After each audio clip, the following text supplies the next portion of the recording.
What's happening, y'all? This is OBB, the Diecast News Guy, bringing y'all with another next-gen Diecast review provided by my good friends at Circle B Diecast. Make sure to use that promo code OBBYT to get $5 off of shipping on your next purchase. And today, it's on a diecast that many of you guys probably didn't know I actually have, but I just forgot to make a haul video about because, heck, I've just been very busy. But today, it's going to be on the diecast that I have a very, very special place in my heart because you guys know me, I'm a big IndyCar fan, so I'm going to make a lot of IndyCar comparisons in this John's Throwback car. But this is on Chase Briscoe's 2022 MAHINDRA Tractors Dawn's Throwback Ford Mustang for Stewart-Haas Racing. And for anybody who is a hardcore IndyCar fan, then you guys will probably know that this is on the famous Chip Ganassi Racing Target Bolt car, which has driven by a lot of famous drivers, including the one of the co-owners in Stewart-Haas Racing, Tony Stewart. This is supposed to be based off in his 2001 Indy 500 car. But a pretty iconic car, not only for, IndyCar, but also, I think also Montoya and Larson have also run a throwback of this car as well in their days with Ganassi. So, we're in for a real treat for this, guys. But let's go and start this diecast review and then finish unboxing of the Chase Briscoe 2022 Throwback car. And alrighty, guys, we got this diecast out box, and my god, guys, this paint scheme right here, I mean, yeah, it might look pretty simple, to a lot of the newcomers who are collecting diecasts, but dude, this paint scheme, like I said in the introduction, has a lot of rich history, especially for the IndyCar series. More importantly, the Indy 500. This is supposed to be based off of Tony Stewart's, as you guys know, the the owner and co-owner of Stewart-Haas Racing, and yeah, I'm really glad. Every time, anytime, a NASCAR driver or a NASCAR team does a throwback to, like, IndyCar related, I kind of get a little excited about it. Oh yeah, how can I forget as well, guys? I was actually at this race, so I saw this car in person. So if I were to find the photo, it'd be boop right here. I really need to find the actual sound effects stuff, just, having stuff come out of my mouth. But, but anyways, guys, getting back to the diecast on the, because we're here for a diecast review.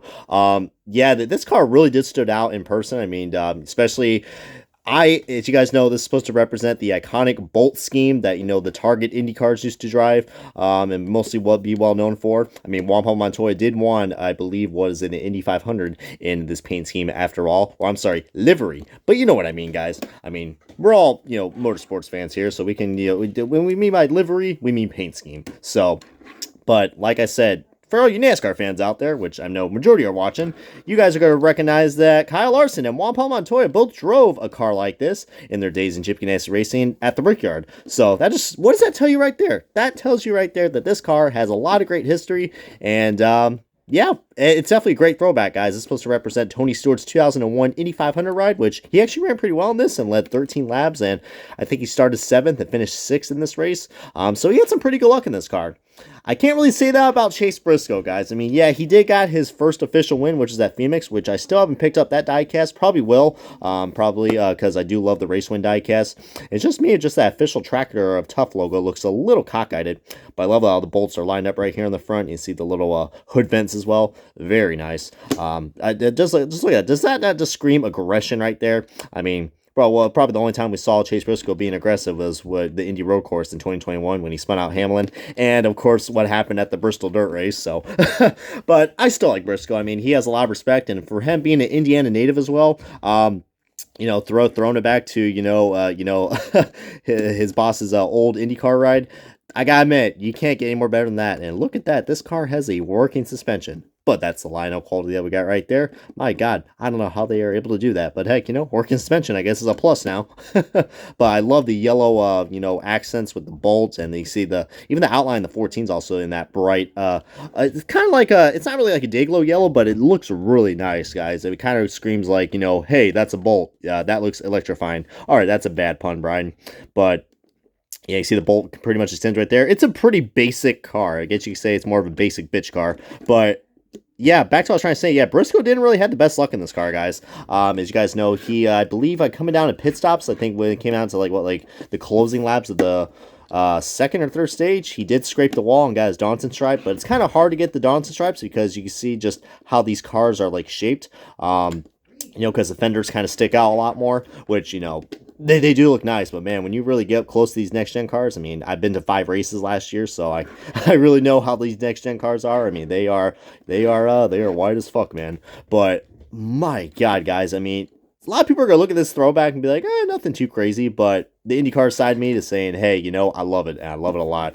But what I was trying to say is that, yeah, Chase Briscoe, unfortunately got into that nice little big one that happened, like coming down to like the 50 laps to go or something like that. You know, that one where Truex literally just spun out and caused a whole freaking mess behind him, collecting both of the 2311 cars. Did this car as well, Chase Briscoe. He got into the back of, his front end actually got into Bubba Wallace's car, so his car was kind of ruined for the majority of the race, and many others. And I can't believe we actually saw a big one at the backstretch at Darlington. And for my first time being at Darlington, I must say that was pretty darn entertaining. I mean, if I end up having the funds to go for this year, I might go to the Darlington race again, or save up or go for the Southern 500, because heck, you know, I can't really call myself a true NASCAR fan if I haven't been to the Southern 500. I went to the Goodyear 400 instead. So, but look at that paint bubble right there. My God, Lionel quality control. Also, the 14 looks like it's a little cockeyed as well. And we got some more random paint chips, but who isn't surprised by that? Definitely not Pepperidge Farm. But now let's get on to a pretty interesting side-by-side comparison, guys. As I show you guys, I'm not bullshitting that this is a pretty iconic throwback, guys. I'm going to look back at the last time we saw this car, which was at the IndyCar, which was with Target's final year in IndyCar, which was in 2016, Scott Dixon. So this is a kind of a hard car to find now, so, I mean, I'm probably making a lot of Scott Dixon fans jealous, be like, oh my God, I want that car. But, yeah, you can see what I mean, guys. It's just so iconic, man. I mean, there's so many well-known drivers in IndyCar that drove this car, ranging from, you know, Scott Dixon himself, and then Montoya, Jimmy Vasser, which I do have his diecast with me, and also Alex Zanardi, and many more. But this is just, I guess, say the gif of it, man. I'll have all the diecasts to show you. But I just love when they do this, and I didn't realize there is a freaking paint chip on the spoiler, and I didn't bring my Sharpie with me. Goodness gracious almighty, I am slacking like a long john today. But yeah, this is as you guys can see, I'm a huge IndyCar fan. I don't know how many times I gotta say that, but you know, this is what this throwback is on. So you know, tough shit, sweetheart.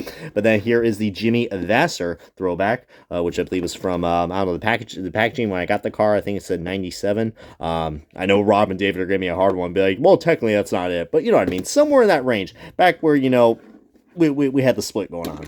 So, yeah.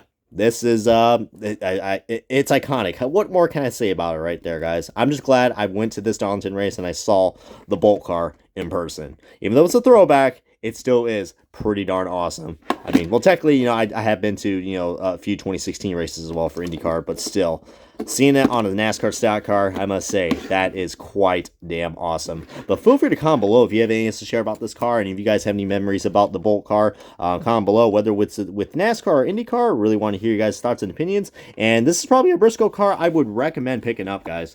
You know, I am a big fan of the Mahindra Tractors paint scheme, and this one, I think, is definitely a damn good upgrade for a throwback, but, yeah. Other than that, guys, this is going to wrap up the diecast review of the next-gen diecast review of Chase Briscoe's 2022 Mahindra Tractors, Darlington throwback of Tony Stewart's 2001 Indy 500 ride for Stewart Haas Racing. Keep like, subscribe, and this has been OBB. I'll see you guys next time on another next-gen review or whatever else is up my sleeve. But maybe some IMSA content since we got Rolex 24 coming up. But we will see you guys next time as, yeah, see you guys later.